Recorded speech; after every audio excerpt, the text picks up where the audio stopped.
parece si comenzamos? La gran cantidad de estudiantes que hay aquí hoy. Bueno, vamos a la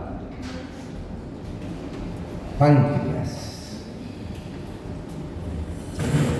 Órgano medio chato cuando está enfermo. ¿Tapón? De páncreas vamos a hablar dos cosas. Vamos a hablar de las pancreatitis, que ya ustedes creo que hablaron en el semestre anterior, y vamos a hablar de los tumores de páncreas y otros tumores relacionados, que ayer los mencionamos cuando hablamos del colangiocarcinoma de vía biliar. ¿Sí? Entonces, la pancreatitis. ¿Cuál es el rango de la pancreatitis? Que a veces a ustedes les cuesta trabajo. Esa es la presentación clínica. A veces a ustedes les cuesta trabajo entender. Yo sé que hay un montón de clasificaciones de la pancreatitis, ¿verdad? El Petrov, el Marshall, el Bishop, el Apache. Pero para ustedes, médicos generales, hay varias ideas que yo les quiero que ustedes se lleven hoy de aquí. La primera es que la pancreatitis aguda, independientemente de la clasificación de Petrov, siempre es grave. Ese es un primer concepto que yo quiero que ustedes se lleven como médicos generales. Un paciente con una pancreatitis aguda, trátenlo como un paciente grave o potencialmente grave. ¿Está bien? Porque la pancreatitis puede evolucionar muy rápido. ¿Está bien? Entonces, para entender, hay que intentar entender, y valga la redundancia, qué es lo que acontece aquí. ¿Por qué la pancreatitis es más frecuente en pacientes con litiasis de la vía biliar, con litiasis biliar, o en pacientes con alcohólico, en pacientes con hiperlipidemia, que son las tres causas más frecuentes de pancreatitis en el adulto? Después hay toda una serie de enfermedades más raras, pero las tres principales son estas: la litiasis, el alcohol y el aumento de los colesterol y triglicéridos. Y la pregunta es, ¿por qué? ¿Cuál es el primer evento fisiopatológico? Ya vimos que en vesícula el primer evento fisiopatológico es la formación del cálculo. Y a partir de ahí viene toda una serie de complicaciones que pueden acontecer. ¿Sí? ¿Qué acontece en el páncreas? Bueno, ustedes saben que el páncreas es un órgano, es una glándula mixta, ¿verdad? O sea, tiene una función exocrina y tiene una función endocrina. Aquí nos interesa la función exocrina.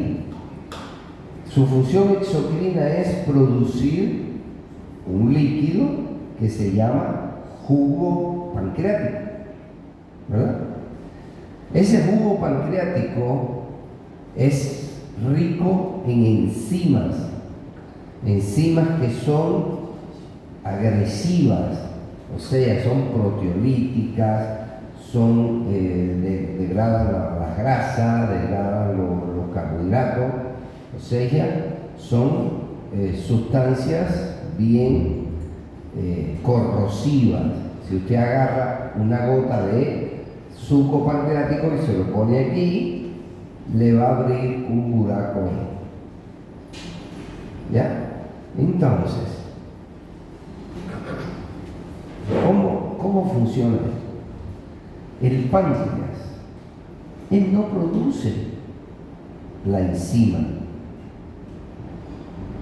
Él produce una cosa que se llama proenzima, o sea, es la enzima pero inactivada.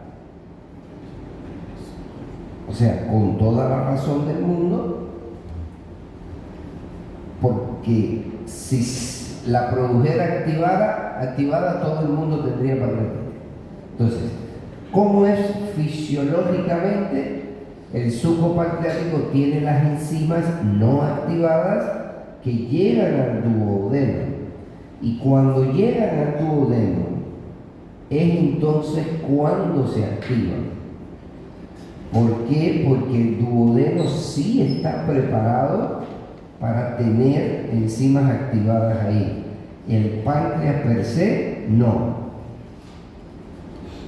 ¿Se entiende? Entonces, usted come y el jugo pancreático llega al duodeno, se activan las enzimas y ahí actúan sobre los alimentos.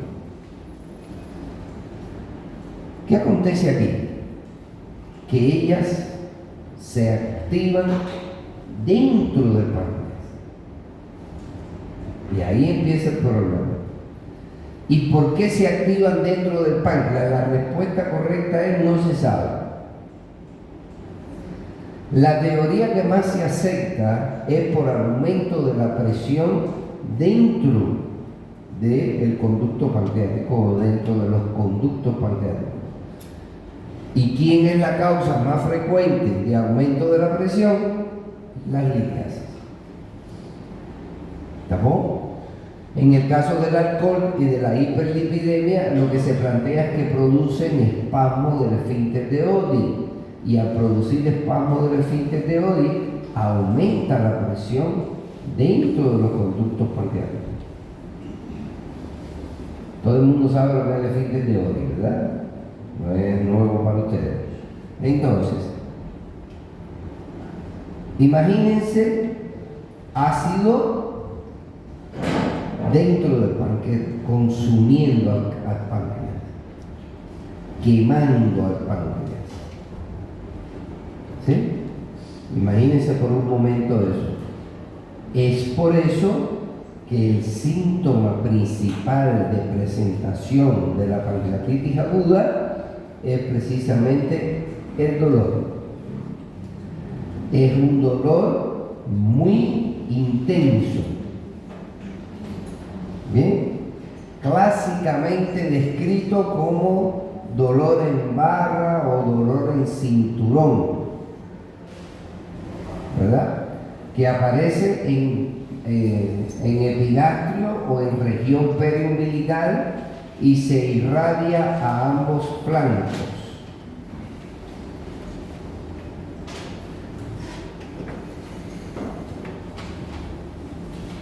Buenas noches.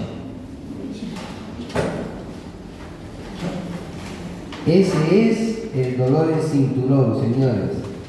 Repito, dolor en epigastrio y o periumbilical que se irradia a ambos hipocóndrios. ¿Ya? Solo que la mayoría de los pacientes no tienen ese dolor típico.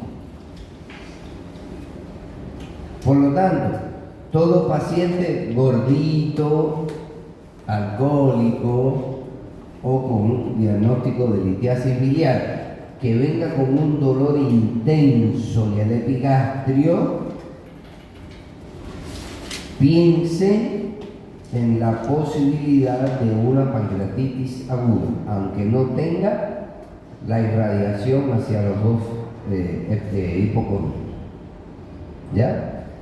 Hay otra característica del dolor de la pancreatitis que es muy importante, y es que es un dolor transfixiante, o sea, atraviesa, le duele en el epigastrio y se le irradia hacia la espalda, hacia las costas. ¿Estamos? Entonces, el dolor de la pancreatitis es en barra, semiológicamente hablando, en barra porque se irradia hacia ambos hipocondrios, y transfixiante porque se irradia hacia la espalda. Y eso tiene una explicación por la localización anatómica del páncreas. Recuerden que el páncreas es un órgano retroperitoneal. Bien, entonces, ese es el primer síntoma importante. A partir de ahí entonces viene un segundo síntoma muy frecuente y muy llamativo, que son los vómitos. Dicen los que saben de esto que los pacientes con pancreatitis aguda son grandes vomitadores. Vomitan mucho, muchas veces. ¿Está? Otra característica de estos pacientes. ¿Bien? Entonces, ¿qué vamos a encontrar o qué vamos a buscar al examen físico? Miren, o antes del examen físico, ¿por qué yo digo que la pancreatitis es grave? Siempre. ¿Por qué? Ustedes hacen. No, depende. Antes de llegar a la necrosis, ¿perforar qué? El páncreas no se perfora, el páncreas es un órgano macizo, se necrosa. Duodeno, ¿por qué? ¿Ustedes saben qué cosa es esto?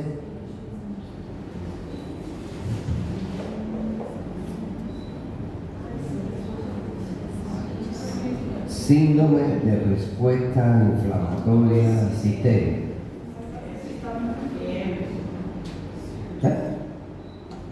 ¿De qué?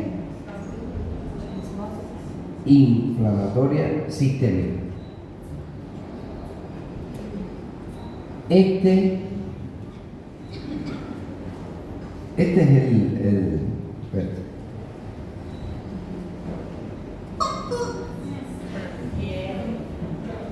¿Cómo fiebre? No he llegado a la fiebre todavía. Espérense un momentito. Ya voy a llegar a la fiebre. Por lo pronto no hay fiebre. ¿Dónde está el frango de la pancreatitis, señor?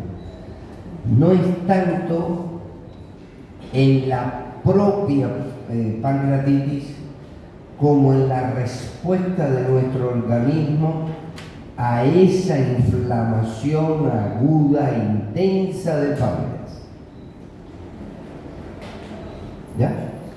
Entonces, vamos a ver. Este síndrome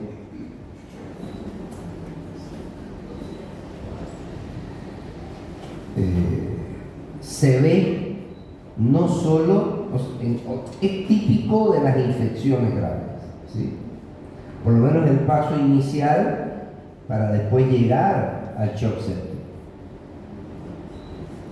Pero no solamente es ocasionado por las infecciones, y una de las causas principales que tiene es precisamente la pancreatitis, porque la pancreatitis, y eso es otro concepto importante, inicialmente no hay infección.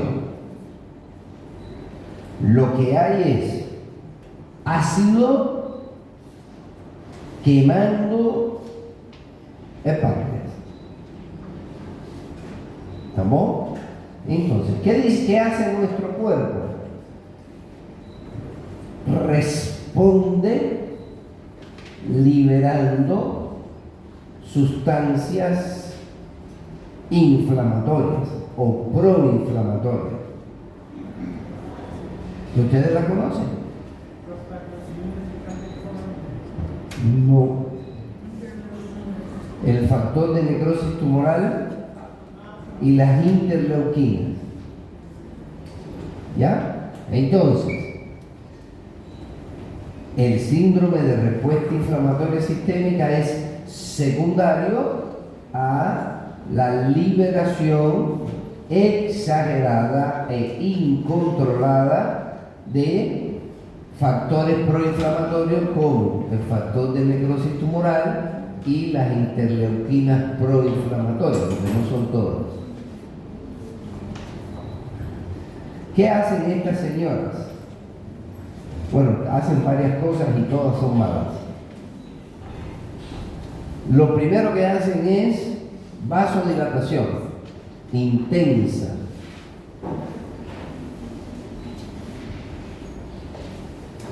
Lo segundo que hacen es aumento de la permeabilidad.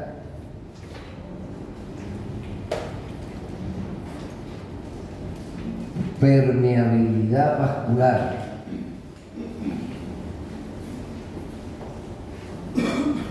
Lo tercero que hacen es dañar directamente al riñón, al hígado y al corazón.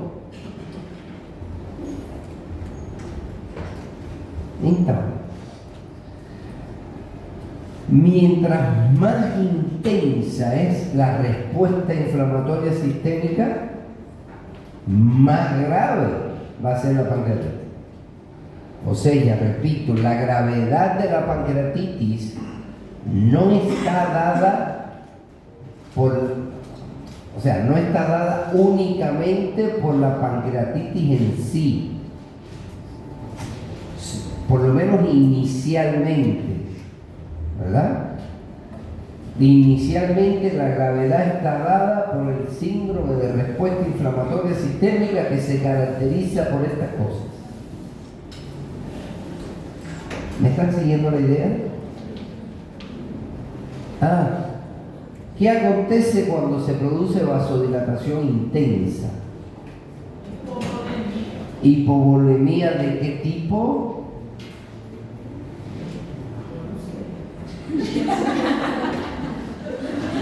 Es hipovolemía, sí, pero hay dos tipos de hipovolemía. Muy bien, pero bueno, dijiste lo principal. Hipovolemía, se puede decir de dos maneras: relativa o distributiva. ¿Qué es eso? Vamos a dar. Esto es un vaso sanguíneo, cualquiera. Allá adentro hay 9 hematíes. Vamos a ponerle 10, va a ser un número más bonito. 10 hematíes. ¿Sí? Usted tiene un trauma, se rompe el vaso y esos 9 hematíes vienen para acá afuera. ¿Sí?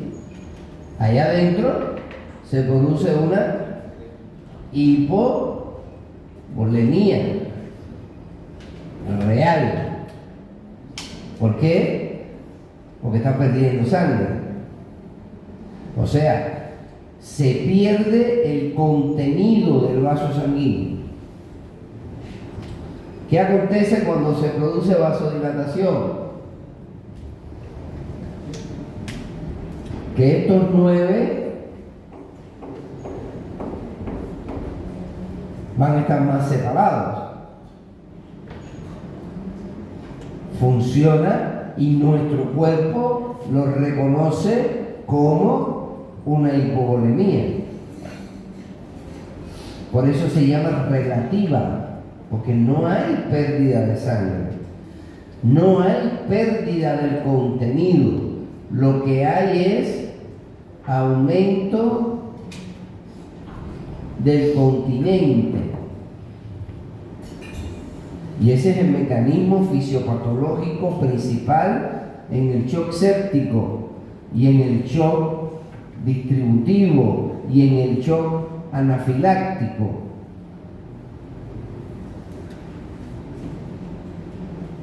Silencio total. ¿Se entiende? Bueno, pues eso acontece aquí. Y si este paciente tiene una hipovolemia, entonces van a aparecer síntomas y signos de shock, caracterizado principalmente por hipotensión arterial. Y todo lo demás, taquicardia, taquipnea, todo eso ustedes conocen. Entonces, un paciente con pancreatitis puede llegar a tener signos de shock hipovolémico. Y eso es grave, muy grave. Y eso puede acontecer en un corto periodo de tiempo. Por eso insisto mucho en que, y después voy a mirar para atrás, esta clasificación es muy bonita desde el punto de vista teórico, todo eso está muy bien. Pero paciente con pancreatitis es grave. Por lo menos para ustedes, inicialmente tiene que ser grave. Después usted va a buscar todas estas cosas. No tiene signos de shock ainda, que es lo que le llaman aquí fallo orgánico. Todavía usted no ha demostrado, que después vamos a ver cómo demostramos la necrosis, ya sea del páncreas o alrededor del páncreas, porque señores, ese ácido primero se come al páncreas y después se empieza a comer a todo lo que está alrededor del páncreas. ¿Se entiende cuando digo comer, verdad? Está mal empleada la palabra, pero para que me entiendan, Empieza a necrosar a todo el mundo ahí, a quemar a todo el mundo ahí, si no paramos ese proceso, que por cierto es difícil de parar. ¿Ya? Entonces,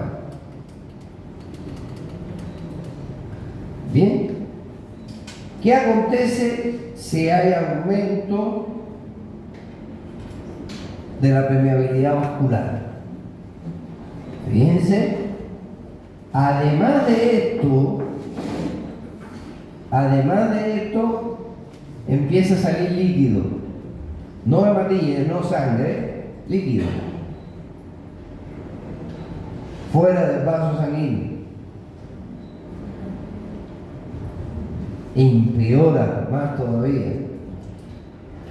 Puede haber derrame pleural, puede haber derrame pericárdico, edema cerebral. Y todo comenzó cuando se activaron las enzimas pancreáticas dentro del páncreas.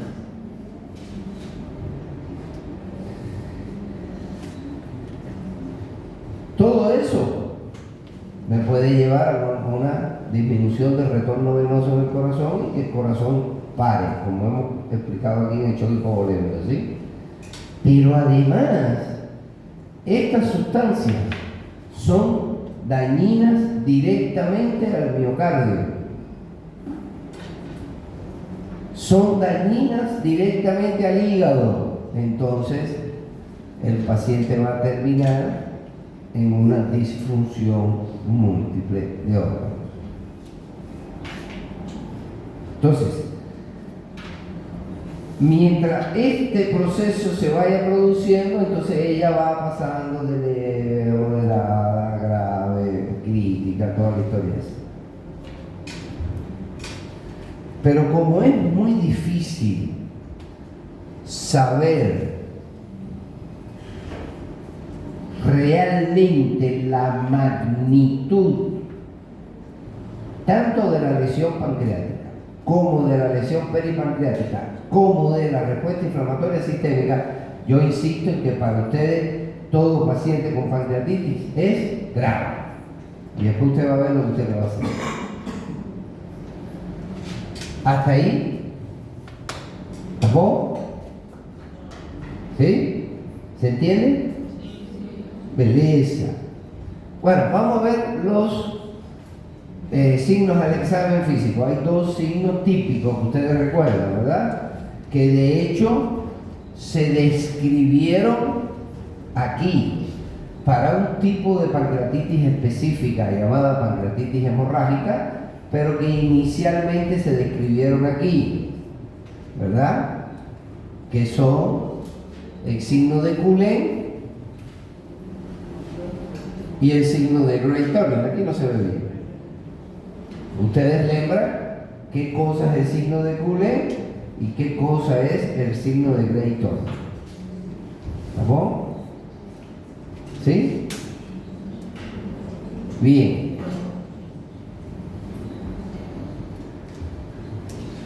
Teóricamente hablando, y insisto en esto, para llegar al diagnóstico definitivo de una pancreatitis e inclusive para llegar a su gravedad, se deben tener criterios clínicos de laboratorio y de imágenes. Y yo insisto que clínicamente vamos a sospechar esta enfermedad en todo paciente gordito, alcohólico, que tenga diagnóstico de litiasis y que ahora generalmente después de la ingestión copiosa, ya sea de alcohol o de comida, viene con dolor intenso en el epigastrio que le llega hasta la espalda y vómito. ¿Está bueno? Bueno, ¿cómo lo vamos a corroborar? Bueno, pues entonces tenemos criterios clínicos de laboratorio y radiológicos. Vamos a ver. Ya los criterios clínicos los acabamos de ver. Vamos a ver los de laboratorio.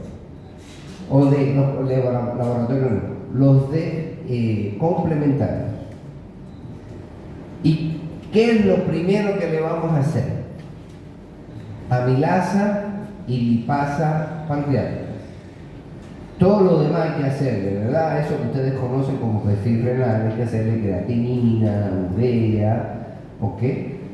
Para saber si hay una disfunción de riñón, de hígado, debemos hacer entonces los famosos perfiles renal y hepático, ¿verdad? Y además el famoso perfil lipídico. A estos pacientes sí hay que hacerle todo eso, porque eso me va a dar una idea a mí de si están fallando o no estos órganos y cuánto están fallando. ¿Sí? Pero el franco para el diagnóstico son amilasa pancreática y lipasa pancreática. En el caso de estas dos sustancias tenemos un pequeño problemita. La amilasa se eleva rápidamente desde el inicio de la enfermedad, desde que se activan las enzimas pancreáticas. Pero disminuye rápidamente, en 24 o 48 horas se normaliza. Entonces, ella socina no me va a servir si tiene más de 48 horas el paciente de síntomas. Y aquí entonces aparece la lipasa. La lipasa se demora más en aparecer, pero dura más tiempo. Entonces, por eso hay que hacerle las dos. De hecho, las dos pueden ser o nos pueden dar una idea de qué tiempo de evolución lleva esta crisis de pancreatitis aguda. Otro problema es que la amilasa sérica puede ser elevada por otra razón. La úlcera, la gastritis, la propia enfermedad litiásica vesicular. Es por eso que para plantear una pancreatitis aguda, la amilasa debe estar elevada 3 veces su valor normal.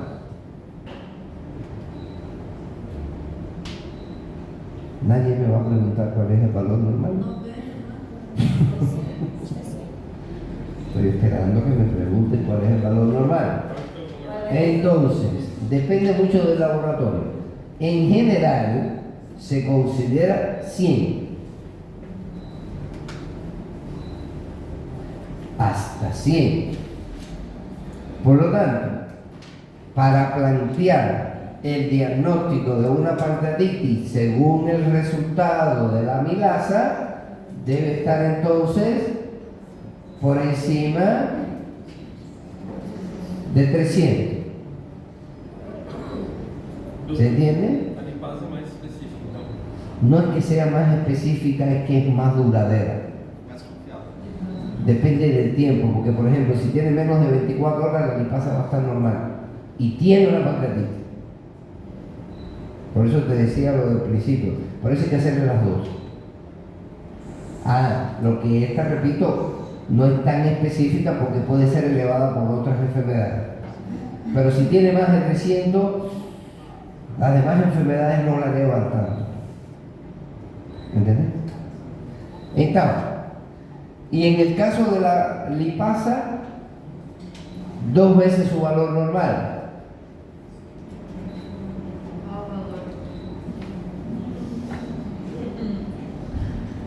50, la mitad. Por lo tanto, debe estar por encima de 100. ¿Ya? Doutor, você falou que qual que dura mais mesmo? La lipasa. Se demora en aparecer, se demora en elevarse, pero se mantiene más tiempo. La lipasa aumenta, la amilasa aumenta rápido, pero baja rápido, se normaliza rápido. ¿Sí? Hay un tercer criterio por ahí, no lo veo acá, que es la famosa PCR, proteína C reactiva. ¿Conocen el PCR, verdad? La proteína C reactiva es una sustancia que es útil para saber si hay un síndrome de respuesta inflamatoria sistémica y su intensidad. Entonces, se le debe realizar también a estos pacientes, su valor normal es 8, generalmente está muy alta, 90, 100. ¿Está? Entonces, estos 3 elementos son muy importantes para el diagnóstico y para tener una idea de la magnitud de la enfermedad y de la magnitud de la respuesta inflamatoria sistémica. Me están mirando con cara sospechosa. ¿Se entiende? ¿Sí? ¿Qué otra cosa le vamos a hacer? Si tenemos, por supuesto, la ecografía. ¿Qué acontece con la ecografía y el páncreas y los gordos? Que el páncreas está allá atrás y los gordos tenemos una capa de grasa así, y entonces es complicado poder ver el páncreas. Los alcohólicos generalmente son magriños, entonces en ese me puede ser más útil. La idea que les quiero decir es que no es, digamos, muy sensible para el diagnóstico, pero nos puede dar una serie de datos que nos pueden hacer pensar a nosotros que tiene una pancreatitis. Lo primero, la presencia de litiasis. con o sin dilatación de las vías biliares. La presencia de líquido, cambios en la ecoestructura del páncreas, si lo logramos ver. ¿Bien? Entonces, debemos hacerlo porque nos puede ayudar. Después vamos a ver cuál es el frango aquí, porque el frango no es ninguno de estos. ¿Ya? Tercero, rayos X, rayos X simple de toda la pegada del pie. Ustedes ya conocen el verso ese. ¿Sí? Nosotros habíamos dicho que el TNF y las interleuquinas aumentan la permeabilidad vascular, ¿verdad? O sea, hay salida de líquido al tercer espacio. Y uno de los signos frecuentes y de gravedad y que se ven en el rayo X es el derrame pleural. Entonces, moral de la historia, presencia de derrame pleural. No, perdón. Uno, hay que buscar el derrame pleural, sobre todo si tiene mucha dificultad respiratoria. Y tercero, y segundo, si lo encontramos, es signo de gravedad. ¿Estamos? Entonces, todo esto ustedes lo deben hacer, y todo eso unido a los antecedentes, a los cuadros clínicos y al examen físico, pueden a ustedes decir: este paciente tiene una pancreatitis. Sin embargo, hay algo que está en discusión y que se llama clasificación de... ¿Dónde está, señor? Baltasar. ¿Conocen a este señor? Este es importante. Este es muy importante. ¿Dónde está la situación? O sea, primero, Baltasar, o la clasificación de Baltasar, está hecha en base a los hallazgos tomográficos. La cuestión está en cuándo hacer la tomografía. Ahí no se han puesto de acuerdo todavía si es el mismo día, si es a las 24, a las 48, a las 72, cambia la historia. Aquí en la pancreatitis aguda, aquí sí yo recomiendo que hagan, si lo tiene, una tomografía desde el primer momento. ¿Y por qué? Tengo dos razones. Una, porque ella me va a dar más información de en qué condiciones está el páncreas en el momento de que yo lo atienda, si hay necrosis, si no hay necrosis, qué tamaño tiene la necrosis, si tiene necrosis pancreática. Aquí todavía no va a haber colección, porque lleva muy poco tiempo, la colección va a aparecer después. Por eso es que hay quien dice que se debe hacer después. Entonces, yo sí les recomiendo a ustedes que la hagan al inicio y después, porque además les sirve, segunda razón, como para comparar lo que usted encontró al inicio con lo que encontró después. ¿Se entiende? ¿Sí? Entonces, la clasificación de Baltasar es importante. Yo no les voy a pedir que se la aprendan toda, pero sí necesito que entiendan que se basa en hallazgos tomográficos que mide la presencia o no de necrosis pancreática y su magnitud, la presencia o no de necrosis peripancreática y su magnitud, y la presencia o no de colecciones intrapancreáticas y extrapancreáticas y su tamaño. Sencillo.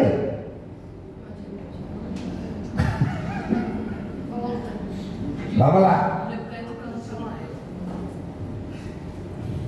Tres cosas principales en el Baltasar. 1. Presencia o no de necrosis pancreática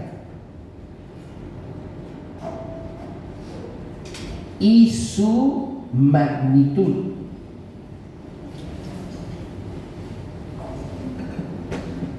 2. Presencia o no de necrosis peripancreática y su magnitud. 3.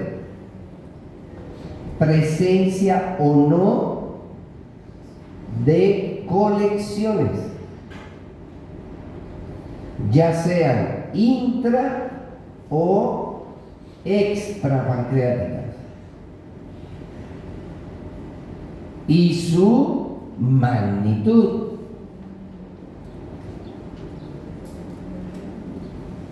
¿Estamos? Sencillo. Ya ustedes, sociños, vaya, no los voy a poner en el Amazon. Vamos a ponerlos aquí. Porque esta es otra cosa. Como yo siempre les digo, este paciente comenzó con dolor alrededor de las 10 de la mañana porque la noche anterior se comió un churrasco. Pero él no va a ir al hospital a las 10 de la mañana.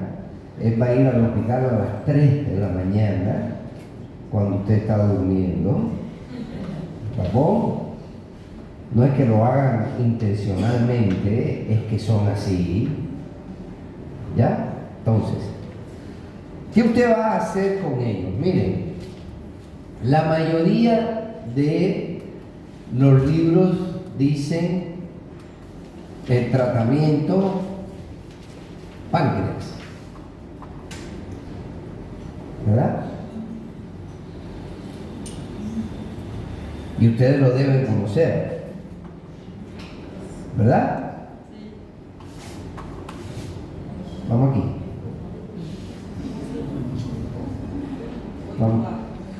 Vamos aquí, a esa misma.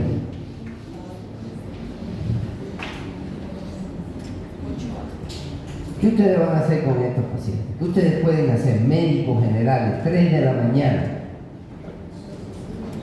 ¿Bien?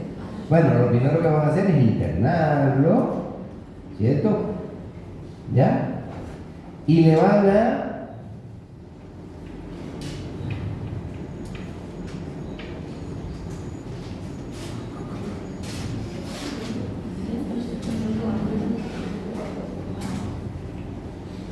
fácil de recordar. Esto es más fácil de recordar que eso. Porque esto es cierto. Yo no estoy diciendo que esto no sea cierto. Pero este es el tratamiento global. Las diferentes etapas de tratamiento que debe seguir este paciente. ¿Ya? Y esto es lo que usted va a hacer ahora. 3 de la mañana en la urgencia. ¿Bien? Y lo primero que usted tiene que hacer es ponerlo en ayuno. Nada por vibrar. Mínimo de 12 a 24 horas. Para poner ese páncreas en reposo. Porque si usted le da comida, va a estimular de nuevo al páncreas exócrino. Y nosotros tenemos que tenerlo tranquilito. ¿Estamos? Segundo, esto no es una ahora y esto dentro de 10 minutos y esto dentro de 10 minutos. Eso todo el mundo a la vez, ¿eh? ¿Estamos? Aspiración. ¿Qué es esto? Sonda nasogástrica abierta a un frasco y aspirarla cada 3 horas. ¿Bien? Tercero, agua. No es darle un vaso de agua, es tratar el show. ¿Por dónde estaba el show aquí? 2 vías venosas periféricas, calibrosas, todo eso que hemos hablado aquí con el show. O sea, reposición volémica o perfusión de líquidos. ¿Está bien? 4.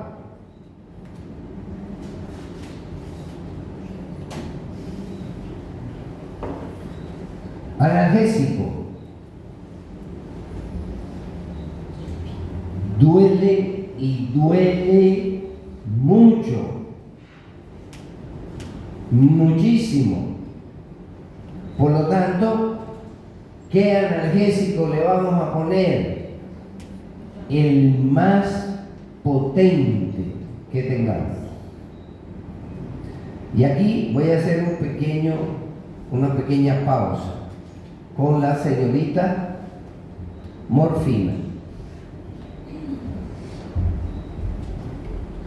Igual que eso que la auscultación en el abdomen debe hacerse primero que la palpación, porque la palpación modifica los ríos y los aéreos. Eso alguien lo dijo en una ocasión y todo el mundo lo dio por sentado, y eso es totalmente falso. Con la morfina pasa lo mismo. Alguien un buen día publicó y dijo: no se puede poner morfina en el paciente con pancreatitis porque produce espasmo del esfínter de Oddi. La gente lo leyó, lo dio por sentado, ya lo dio como ciencia constituida, y todo el mundo empezó entonces, y los pacientes empezaron a sufrir. Entonces, ¿qué es la idea que les quiero transmitir? Morfina, si la tienen, póngansela, que eso no le pasará. ¿Tampoco? ¿Sí? ¿No tiene morfina? Meperidina. ¿No tiene meperidina? Tramadol. ¿No tiene tramadol? Ya se puso fea la cosa. Dipirona. No hay de otra. Solo que recuerden que yo siempre les recomiendo que la dipirona la pongan en el frasco de hidratación o de perfusión líquida. ¿Está bien? Bien. Después tenemos antiemético.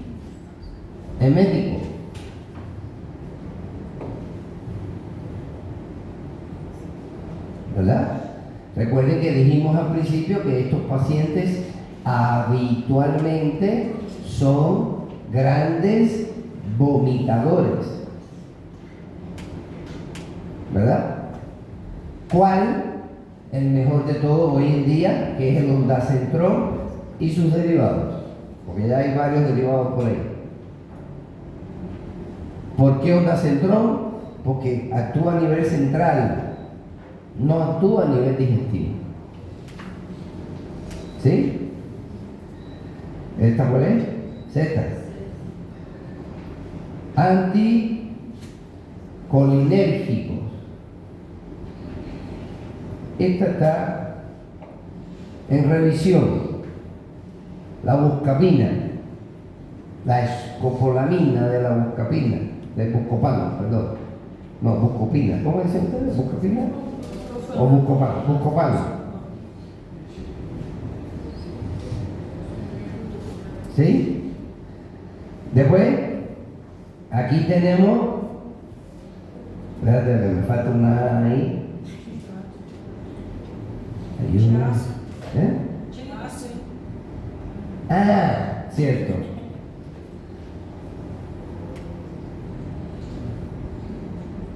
Lo vuelvo a poner aquí, entre signos de interrogación, los inhibidores de la bomba. los famosos protectores gástricos, que no son protectores gástricos. ¿Sí? En este caso, como no le podemos dar nada por vía oral, podemos usar el omeprazol, que es el que tiene presentación parenteral. ¿Sí? Y por último, lo voy a poner aquí con un asterisco, porque es poco probable que ustedes lo tengan, y es los anticalicreínicos.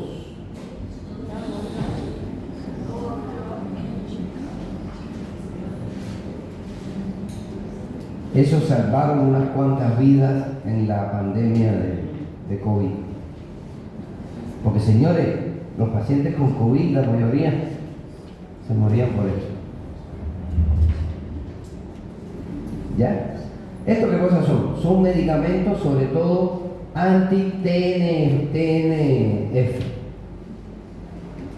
O sea, bloquean el factor de necrosis tumoral. Que recuerden que es el principal causante de toda esta historia. ¿Ya? Fíjense cómo en ninguna de esas A están los antibióticos.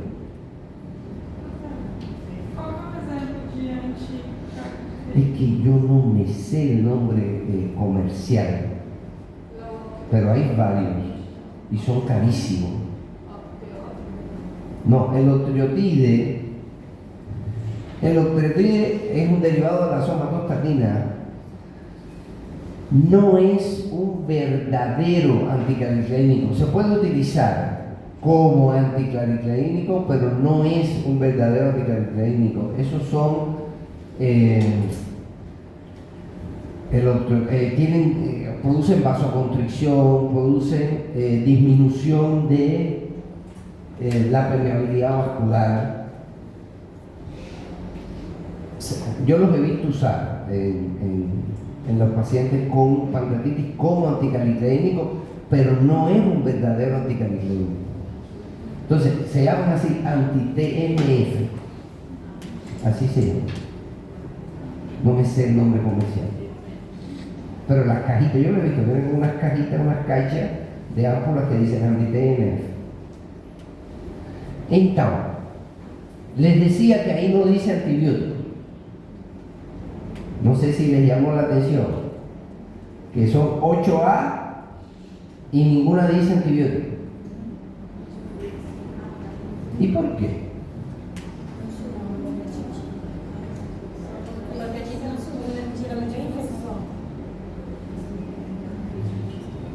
Porque el mecanismo fisiopatológico principal e inicial de la pancreatitis no es infeccioso.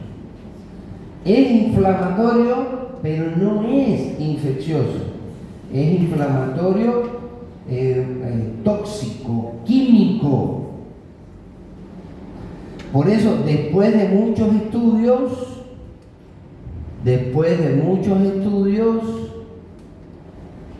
se vio que no hacía falta o no se recomendaba el uso de antibióticos de entrada. Hace 30 años yo lo usaba, nosotros decimos de plantilla, o sea, para todo el mundo.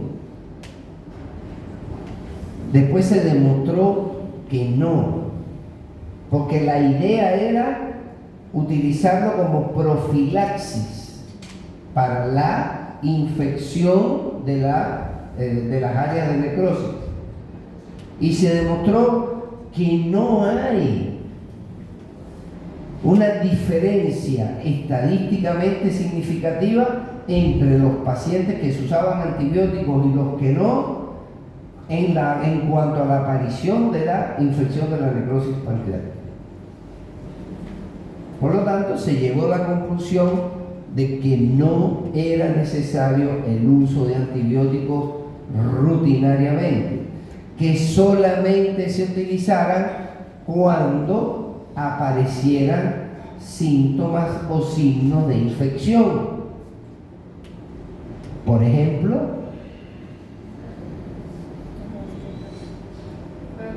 fiebre.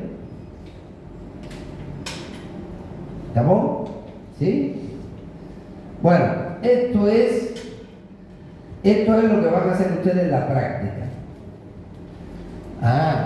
Pero desde el punto de vista teórico, usted debe conocer que hay otra opción, que es la opción quirúrgica.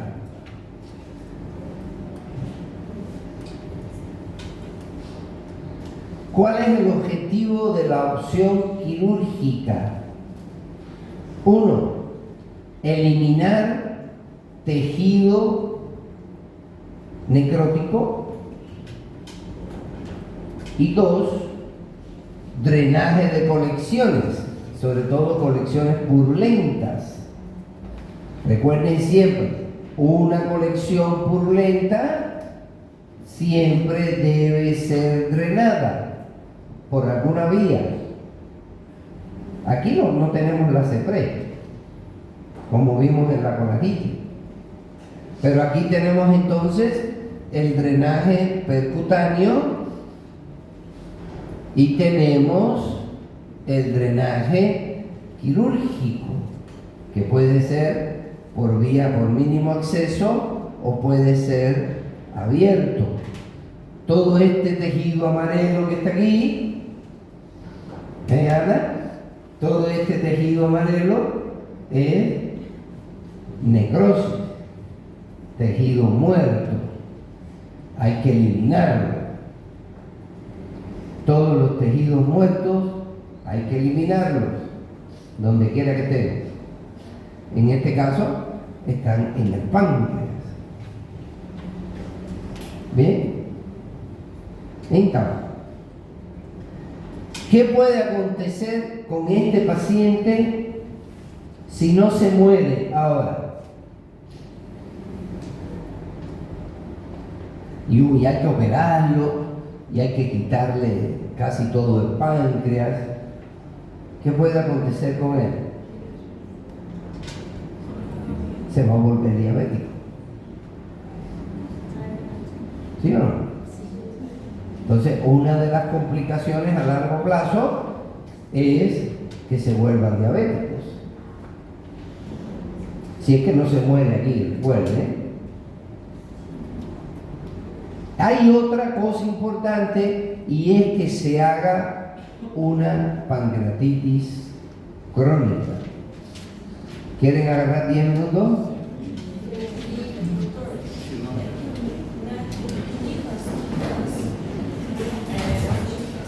Esos son los anticaliclénicos. Ya, no veo.